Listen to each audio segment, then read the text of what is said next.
Bonjour à toutes et à tous, je suis Adrien, conseiller France Rénov à l'Agence locale de l'énergie du climat du Cher. On fait cette petite vidéo pour vous parler d'un sujet qui est en train de monter en puissance, qui est celui de la rénovation globale et des offres de rénovation globale à 1 euro. On en a reçu plusieurs ces derniers mois. J'ai 3 exemples à vous présenter pour que vous soyez vigilants si jamais vous êtes démarché sur ce genre de proposition.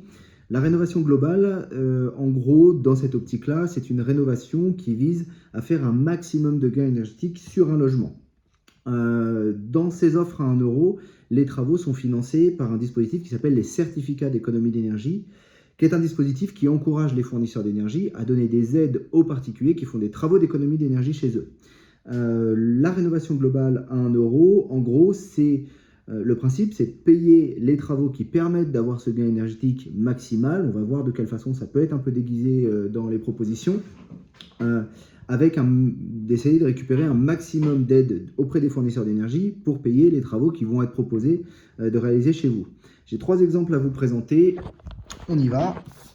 On en a un premier, alors on a masqué autant que faire se peut les coordonnées des personnes et les noms des entreprises. Un tronc commun qui doit vous alerter, c'est le nom de l'entreprise. Donc là c'est bidon, Ecoénergie 3000, ça n'existe pas, mais en tout cas c'est un nom qui s'approche de ça, l'entreprise. Les autres noms, vous allez voir qu'on a inventés, sont pas très loin de la réalité. Dès que vous avez un nom d'entreprise un peu sexy comme ça, qui veut pas trop dire grand chose, méfiez-vous, d'autant plus si c'est des entreprises qui viennent d'autres départements que celui où vous résidez. Donc là, ici, on a donc un audit énergétique qui a été réalisé, qui est le préalable nécessaire à la proposition commerciale et qui vise à présenter la quantité d'économies d'énergie qui vont être réalisées par les travaux proposés. Dans le cas présent, on est dans le cas d'une maison qui fait 160 mètres carrés, qui est chauffée au fioul. Dans le cas présent, c'est pas vrai. Cette maison a été chauffée au gaz. Première chose étrange. La consommation avant travaux est simulée à 640 kWh par mètre carré par an. Ce que ça veut dire, c'est que cette maison, si on prend cette consommation annuelle par mètre carré et qu'on la multiplie par la surface de 160 mètres carrés, on arrive à une consommation de 102 000 102 000 kWh par an de consommation, c'est-à-dire 8 000 euros de gaz si on fait la conversion. 8 000 euros de gaz par an, autant vous dire que clairement, tout le monde arrête de consommer avant d'en arriver là pour 160 mètres carrés chauffés, quoi.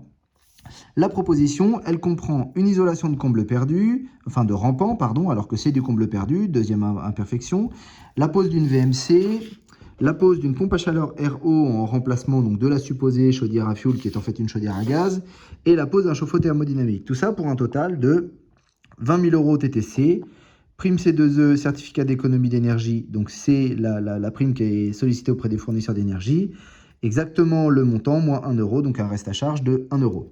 Ça, c'est la première proposition qu'on a eue, qui ne tient pas forcément la route.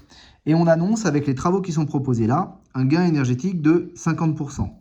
Les types de travaux qui sont proposés là, c'est principalement des systèmes. Et ça, c'est très important à retenir. Vous avez un poste qui est lié à l'isolation, et ensuite, tout le reste, c'est des systèmes. La VMC, la pompe à chaleur, le chauffe-eau thermodynamique.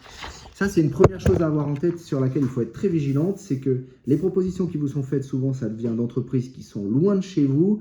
Les systèmes, ça nécessite de la maintenance, du suivi. Or, dans le cas présent, on peut être à peu près sûr qu'une fois que les installations seront faites, l'entreprise disparaîtra et qu'au niveau maintenance suivi, si vous avez un pépin, vous allez payer les pots cassés. Deuxième proposition, Isole Rénov Habitat. Pareil, on se méfie du nom, on fait attention, on regarde d'où vient l'entreprise.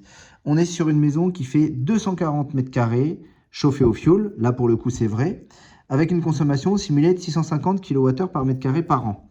Si on prend cette consommation et qu'on la multiplie par la surface, on arrive à 156 000 kWh par an, donc 15 000 litres de fioul. Pour 240 mètres carrés, ça fait beaucoup. Et on estime un gain de 87% au niveau de la consommation, donc c'est quand même extraordinaire. On propose dans cette offre une isolation thermique par l'extérieur pour 200 mètres carrés et l'installation de 2 pompes à chaleur en remplacement de la chaudière fioul. Le total, 50 000 euros TTC de travaux, certificat d'économie d'énergie à peu près 50 000 euros, reste à payer 1 euro. Dans le cas présent, les travaux ont été réalisés par la personne, on a eu un retour. Si la personne est satisfaite de la qualité des travaux qui ont été faits, il y a certainement des choses à redire, mais elle va passer un hiver avec et on verra bien ce qu'il y aura à dire après ça. Toujours est-il que sur les photos qui nous ont été transmises, on voit très clairement que les 200 mètres carrés d'isolation extérieure n'ont pas été posés. Tout au plus, il y a 80-100 mètres carrés qui ont été faits. Et pompe à chaleur, il n'y en a qu'une seule qui a été posée. Donc ça pose question quand même sur l'utilisation de ces aides et sur la pertinence des travaux qui ont été proposés. Troisième cas, entreprise Ma Prime Habitat, pareil, ça vient de région parisienne. Et là, c'est formidable, on a une maison de 78 mètres carrés, mais qui ne consomme rien.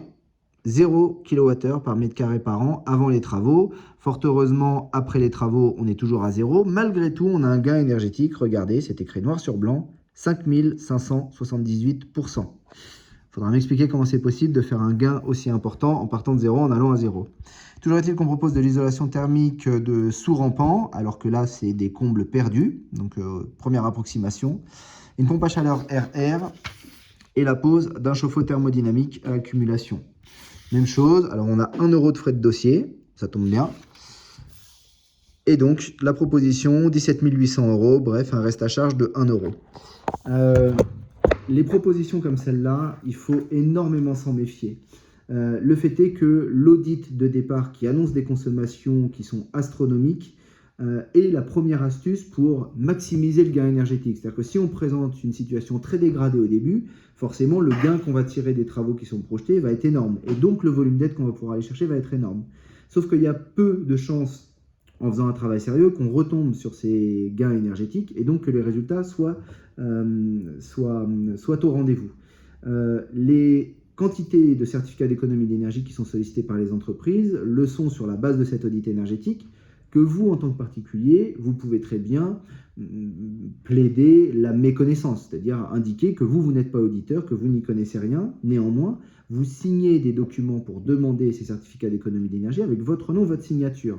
Donc, si on va au bout des choses, vous êtes porteur de cette demande de financement et donc, à mon sens, et je pense au sens de beaucoup de collègues, pouvez être mis en cause dans cette demande. Donc, certes, vous pouvez ne pas comprendre ce qui vous est proposé dans cet audit énergétique et feindre l'ignorance en disant que vous ne compreniez pas ce que vous signez. Malgré tout, si les travaux sont faits, que vous percevez une aide ou que l'entreprise touche une aide en votre nom, vous pouvez être mis en cause. La chose très importante, c'est que, quoi qu'il en soit, vous avez vu, la plupart de ces offres-là reposent beaucoup sur des systèmes, des pompes à chaleur, des chauffe-eau thermodynamiques, des VMC, simple flux, double flux, etc. Ce sont des éléments qui demandent du suivi, de la maintenance, de l'entretien. Et on peut être à peu près sûr que des entreprises qui viennent de régions parisiennes, on en a une d'Alsace, là, dans celles qui sont présentées ici, ne feront pas cet entretien-là. Et quand vous aurez un pépin, vous n'aurez d'autre choix que de vous tourner vers les artisans locaux qui, au moment où vous tomberez en panne, vous feront payer le fait de ne pas avoir fait appel à eux en première instance. Donc soyez extrêmement prudents sur les propositions qui vous sont faites de ce point de vue-là. Si vous entendez parler de rénovation globale à 1 €, de travaux à 1 €, il n'y a pas de secret, rien n'est gratuit, il y a forcément un loup quelque part. Contactez votre espace France Rénov le plus près de chez vous. Vous allez sur francerenov.gouv.fr. Tous les sites qui ne finissent pas en .gouv.fr, on les oublie. Et vous présentez vos offres avant de vous engager, avant de signer. Voilà. Portez-vous bien, soyez prudents et à bientôt.